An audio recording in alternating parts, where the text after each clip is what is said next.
Buya yang saya hormati, saya mau nanya masalah sholat. Ini bagaimana sholat yang pakai sorban sama yang nggak pakai sorban, hasilnya, contoh, ya pahalanya. Nah yang kedua, itu kan Nabi Muhammad menganjurkan sorban itu apa ya, harus kita yang kanan atau yang kiri, atau ya dua-duanya. Kadang ada ustadz atau kiai, pakainya ada yang satu, ada yang dua, ada yang kiri, ada yang kanan. Sekian dari saya, mohon penjelasannya. Assalamualaikum warahmatullahi wabarakatuh. Waalaikumsalam warahmatullahi wabarakatuh. Khudhu zinatakum inda kulli masjidin. Inda kulli masjid di sini dimaknai melakukan solat. Jadi kalau engkau melakukan solat, hendaknya engkau dandan yang pantas, sebagaimana seorang yang solat, dengan baju yang lebih sempurna tentunya. Sempurna sesuai dengan petunjuk Nabi SAW. Di antaranya menutup kepala bagi kaum pria tentunya. Yang tidak menutup kepala sah. Jangan dianggap fasik, masuk neraka, enggak. Ya enggak pakai menutup kepala, enggak. Hanya menutup kepala adalah sesuatu yang sangat dianjurkan. Bahkan Nabi itu tidak pernah melepas kepala, tutup kepalanya. Kepala beliau. Kecuali waktu ihram, haji dan umrah. Bahkan sampai ke toilet pun adalah tidak membuka kepalanya. Sehingga dianjurkan jangan sampai kita masuk ke toilet dalam keadaan hasirah ra'si, kepala yang terbuka. Pakai kopiah kalau bisa. Di dalam sholat pakai kopiah. Kemudian bisa disambung dengan imamah, penutup kepala sebagai imamah, karena Nabi menggunakan imamah di dalam sholat. Kemudian mengenakan baju yang tentunya sesuai baju yang sopan, yang bagus. Nah, adapun pakai rida memang hendaknya kita itu menggunakan rida, itu adalah baju tambahan yang ditumpangkan di pundak. Sehingga kalau kita punya rida, kalau tidak baju yang lain ditumpangkan di atas. Ini adalah memang sunnah. Jadi kalau Anda tidak punya rida ini kayak begini, Anda bisa kain apa saja.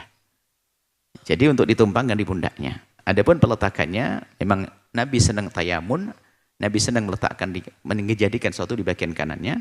Tapi juga saja peletakan sorban adalah di kiri kanannya dikalungkan. Jadi yang nggak pakai saja nggak dipermasalahkan, yang pakai kiri kanan jangan dipermasalahkan, gitu ya. Nah, ini kadang-kadang kita ini gampang mempermasalahkan orang. Nah, ini ya sudahlah, yang nggak pakai ya nggak pakai, nggak jadi imam ya alhamdulillah.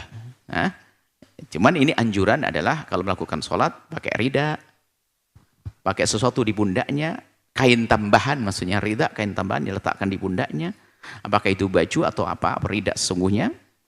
Kemudian juga menutup kepalanya. Ya, menutup kepalanya, dan tentunya bajunya adalah baju yang kalau suci kan pasti, akan tapi ya rapi, bagus, menghadap kepada Allah ya. Jadi bicara fikih itu beda dengan akhlak. Akhlak kepada Allah juga ada, fikih ini ada bab fikih. Kalau bab fikih itu, kalau melakukan sholat bagi seorang laki-laki kan wajib menutup auratnya antara pusat dengan lutut. Itu babnya fikih, bukan berarti nanti kalau Anda jadi khotib Jumat, imam dan khutbah Jumat pakai kolor, yang penting nutup pusat dan lutut. Enggak begitu dong, ada adabnya. Mentang-mentang ini kan penting sah, Anda dianggap gila, nanti kan begitu ya. Ada adab, nanti Anda pakai baju yang bagus. Nabi juga menggunakan istilah jubah, baju rangkap, kemudian ada rida. Intinya semakin cara kita berpakaian mendekati dengan cara Nabi, tentu lebih sempurna, seperti itu, nggak bisa dipungkiri. Tapi biarpun pakai kolor tadi, karena mungkin lagi di sawah, bajunya nggak ada, cuman dia pakai kolor dok, menutup pusat sama lututnya, sholat sah. Ada sebagian nggak ada sarung, siapa bilang sholat harus pakai sarung?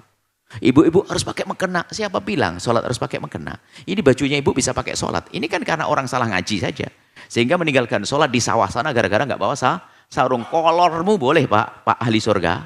Kolor itu, kolor baju celana hitamnya orang kampung itu kan ada ya. Sambil kerja, itu bisa untuk pakai sholat, bisa masuk surga begitu. Di tengah sawah jangan sampai meninggalkan sholat. Kan nggak ada sajadah, siapa bilang sholat pakai sajadah?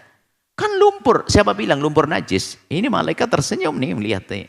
Ini orang nekat betul mau masuk surga ini kan begitu. So duduk di atas matang sawah dengan lumpur di jidatnya sah. Jadi begitulah, jangan dipersulit. Ada sebagian orang mempersulit, harus begini. Apalagi yang kena was-was itu. Wah, Ustadz was-was itu merusak jamaah itu. Wah, ini semuanya jadi gak sah, harus kau udah ribet. Akhirnya banyak orang gak sholat. Nah, makanya Imam Ghazali paling marah dengan Ustadz was-was. Dan jangan berguru dengan Ustadz yang was-was. Nanti ketularan esok hari. Biarpun kita tidak boleh merendahkan mereka. Karena dia berpenyakit, mentalnya kena dia. Perlu diterapi, disembuhkan dengan cara yang menurut ahlinya, ya, melibatkan ahlinya. Nah, seperti itu. Wallahu a'lam bishawab.